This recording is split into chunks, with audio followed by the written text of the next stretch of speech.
हमने दिवालिया होने से बचा लिया मुल्क को, सब झूठ और फरेब साबित हो गया। IMF की रिपोर्ट में साफ कहा गया कि पाकिस्तान इस वक्त मुआशी दोराहे पर खड़ा हुआ है। आप देखिए, भारत ने अपनी जो उनकी तारीख है, उस तारीख का सबसे बड़ा जो आप समझें कि 860 फीट तवील और 47,400 टन उसका वजन है, और वो भारत में ही तैयार होने वाला सबसे बड़ा INS जो विक्रांत है, वो उन्होंने समंदर में उतारा है। आज 16 है, 30 जंगी जहाज हैं, एयरक्राफ्ट कैरियर, और ये जो है ये उन्होंने समुद्रों में इसको उतार दिए। नमस्कार दोस्तों, आप सभी का हमारे world news on India channel पे बहुत ही स्वागत है। यदि आप इस चैनल पर नए हैं तो प्लीज़ सब्सक्राइब करना ना भूलिएगा, और वीडियो अच्छा लगे तो लाइक और शेयर तो बनता है दोस्तों। तो चलिए चलते हैं आज के टॉपिक पे। पाकिस्तानी मीडिया अभी भी इस सदमे से उभर नहीं पा रहा है, जहां एक और इंडिया ग्लोबल पावर बनने की कगार पे है और विक्रांत INS को इनॉग्रेट करके एलीट क्लब में शामिल हो चुका है। वहीं दूसरी ओर पाकिस्तान कंगाली की हालत पे है, जहां एक और पाकिस्तान डॉलर के लिए पूरी दुनिया से भीख मांग रहा है और अपनी इकोनॉमी को सरवाइव करने के लिए दर बदर भीख मांगते हुए घूम रहा है। वहीं दूसरी ओर इंडियन आर्मी, इंडियन नौसेना और एयरफोर्स दिनों दिन तरक्की किए जा रहे हैं, और इंडिया की इकोनॉमी 13% से ज़्यादा ग्रो होने के बाद पाकिस्तानी मीडिया जिस तरीके से रो रही है और अपना दुखड़ा मीडिया पे रो रही है, ये आप इस वीडियो में देख पाएंगे। यदि वीडियो अच्छा लगे तो लाइक और शेयर करना ना भूलिएगा। जय हिंद, जय भारत।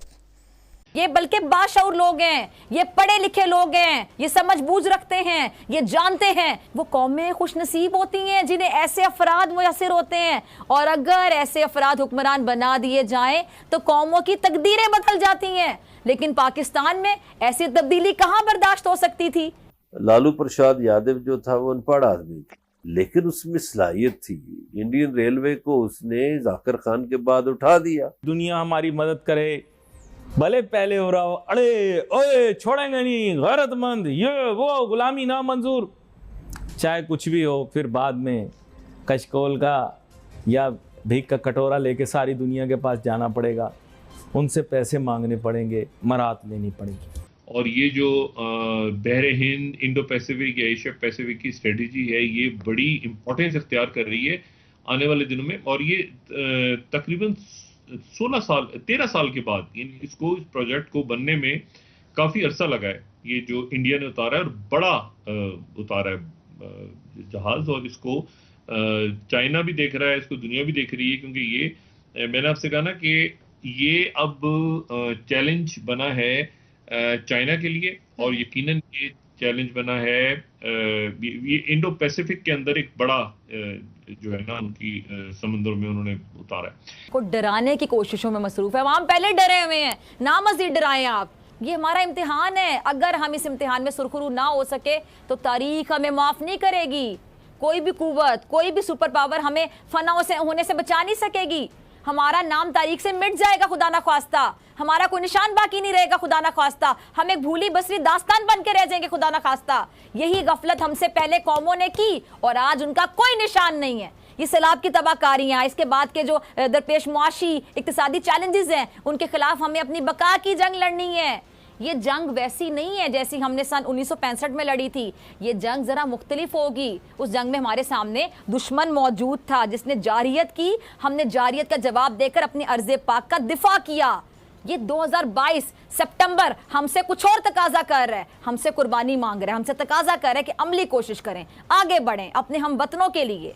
ये मुल्क की बका की जिद्दोजहद है। सितंबर में हम कुदरत की सितमगरी का मुकाबला कर रहे हैं, सितंबर में हम कुदरत की सितमगरी का मुकाबला कर रहे हैं। या जारियत पर कुदरत ने की है, हमें सब्र करना है, जिद्दोजहद करनी है, मुसलसल मेहनत करनी है, गाफिल नहीं होना है, साथ नहीं छोड़ना है, सहारा बनना है, ताकत बनना है, एक दूसरे का हाथ थामना है, मुश्किल किस घड़ी में एक कौम की तरह खड़े होना है, इस अज़म के साथ कि हालात कितने कठिन क्यों ना हो, मुश्किलें कितनी ज़्यादा क्यों ना हो, हम आगे बढ़ेंगे मदद के लिए, साथ देने के लिए, दुख बांटने के लिए, एक होकर।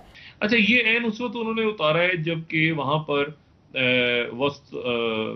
जो है वो वॉस्टॉक की एक्सरसाइज चल रही हैं, और चाइना के अंदर और उधर ताइवान, और ये यूक्रेन का मसला ख़राब हो रहा है, यूरोप के अंदर मसाइल बढ़ रहे हैं, और ये यूरोप के अंदर एक क़यादत का भी बहरान है इस वक्त। मतलब वहाँ पर आप देखें ना कि जर्मनी जो है, मतलब जर्मनी दूसरी जंग अजीम के बाद जब से हिटलर ने हथियार डाले और हिटलर मारा गया, तो उसके बाद से जर्मन जो हैं वो तो तरक्की की तरफ चले गए थे। वो डिफेंस वगैरह पे इतना खर्चा नहीं कर रहे थे, लेकिन अब वो डिफेंस पर भी उन्होंने खर्चा करना है, उन्होंने गैस को भी संभालना है, उन्होंने तेल को भी संभालना है। तो यूरोप के अंदर लीडरशिप क्राइसिस है, प्रॉपर लीडरशिप क्राइसिस है कि यहाँ पर यूरोप को कौन लीड करेगा। और यूरोप मतलब है कि ये इस पूरी पिक्चर में देखिए, इस पूरी पिक्चर, ये जो पूरी उलझा हुआ मंजरनामा है, पॉलिटिकल मंजरनामा, इस मंजरनामे में इमरान खान साहब की, इमरान खान एक बात जो कह रहे हैं उसको आप किसी भी तरह से नजरअंदाज नहीं कर सकते। और वो जो है वो है कि वो कहते हैं कि मेरी जान को खतरा है। उनकी जान को अल्लाह ताला खैरियत से रखे, सब अवाम को भी, हुक्मरानों को भी, सबको। लेकिन इमरान खान साहब को हकीकतन खतरा है। मैंने आपसे कहा ना कि एक तो पहली मुसीबत थी, दुख में थे लोग, जब सारा इंफ्रास्ट्रक्चर बर्बाद हो गया है सैलाब के नतीजे में, तबाहकारियों में, और तो उसके बाद वो कैसे आप टैक्स कलेक्शन करेंगे? अभी आप यानी लोगों पे जाके बिजली के बिल बढ़ाएंगे, फिर उसके बाद आप टैक्स कहां से लेंगे? यानी कौन से टैक्स? मुझे बताएं ना कि इन हालात में जब फसलें डूब गई हैं, लोगों की फैक्ट्रियां गिर गई हैं, तबाह हो गए हैं, और अभी तक वो पता ही नहीं चल रहा, तखमीना ही नहीं लगाया जा रहा, तो उसमें आप कैसे लोगों से एक्सपेक्ट करते हैं कि लोग टैक्स देंगे और फिर वो टैक्स आप वापस करेंगे IMF? तो ये सारा का सारा चूंकि एक माशी प्लान जो सैलाबों से पहले था और जो बड़ा तकलीफदेह था, जो मिफ्ता इस्माइल साहब ने और शहबाज शरीफ साहब ने और बाकी लोगों ने, वो बड़ा तकलीफदेह था, वो अब 1000 गुना ज्यादा तकलीफदेह होने जा रहा है, क्योंकि उसमें सैलाब नहीं थे। ये वेरिएबल नहीं था कि सैलाब ने आना है, ये वेरिएबल नहीं था कि इतनी तबाहकारियां होनी है। तो ये सैलाबों और तबाहकारियों के नतीजे में तो वो पूरा जो माशी प्लान था, जो कि IMF के शराइत के बायस पहले ही बहुत तकलीफदेह था, पहले ही आपने पेट्रोल बढ़ाना था किस्तों। अब वो कितना बढ़ेगा, कैसे बढ़ेगा? आपकी पैदावार अगर नहीं होगी तो आप कैसे वापस करेंगे कर्जा? किस तरह से मुल्क में आगे जाना है? तो ये तो फंसा हुआ है सिस्टम, पूरा का पूरा रियासत फंसी हुई है बीच में। और साथ ही जब इमरान खान आके ये बात कर रहे हैं कि भाई देखें, लोग तो वो याद कर रहे हैं ना कि भाई क्या था, लोगों को मतलब भूलना भी शुरू हो गया है कि इमरान खान साहब के वक्त में कौन सी कोताहियां थी, क्या खराबियां थी, क्या बात होती थी, क्या तनकीद। लोग कह रहे हैं कि एक मिनट ठहर जाओ यार, ये आके तो इन्होंने सबने क्या कर दिया है। IMF का पाकिस्तान के लिए इंतबा, वजीर खजाना श्रीलंका की मिसाल देते नहीं थक रहे, इदारा शुमारियात के होशरुबा एदाद शुमार, क़यामत खेज सैलाब के आफ्टर शॉक्स, दुनिया का सबसे बड़ा नहरी निज़ाम तबाह बर्बाद, रेलवे का निज़ाम दरहम बरहम, मुल्क की बका के लिए सियासी इस्तेहकाम नागुज़ीर, मुल्क में महंगाई की जो शरह बुलंद होने का इम्कान है। जबकि इस रिपोर्ट में जो सबसे ख़तरनाक बात की गई है वो ये है कि मुल्क गिर मुजाहिरों का खदशा। IMF को ये खदशा है कि महंगाई के खिलाफ लोग सड़कों पर निकल आएंगे। लालू प्रसाद यादव जो था वो अनपढ़ आदमी था, लेकिन उसमें सलाहियत थी। इंडियन रेलवे को उसने जाकिर खान के बाद उठा दिया। सही है। कई बरस गुजर गए तो उसके बाद इंडियन रेलवे जो है वो बहुत आगे चली गई। लेकिन हमारे यहाँ तो चुन के ऐसे दीवे मुतारफ कराए जाते हैं कि अल्लाह माशाल्लाह उनको काम आता नहीं, ये काम आता भी है तो उनका ध्यान अपनी तरफ है। सही है। जब तक हमारे सियासतदान जात के दायरे से बाहर नहीं निकलेंगे, जाती फायदा सोचने से नहीं निकलेंगे, उस वक्त तक ये मसाइल हल नहीं हो सकते। इस फ्लड का हमें पता है, मैं आपको बता रहा हूँ। मैंने वर्ल्ड बैंक की वो रिपोर्ट पढ़ी थी, पेशकार के साथ भी हमने डिस्कस की। आगे आने वाले दिनों के अंदर आपको दिखाएंगे।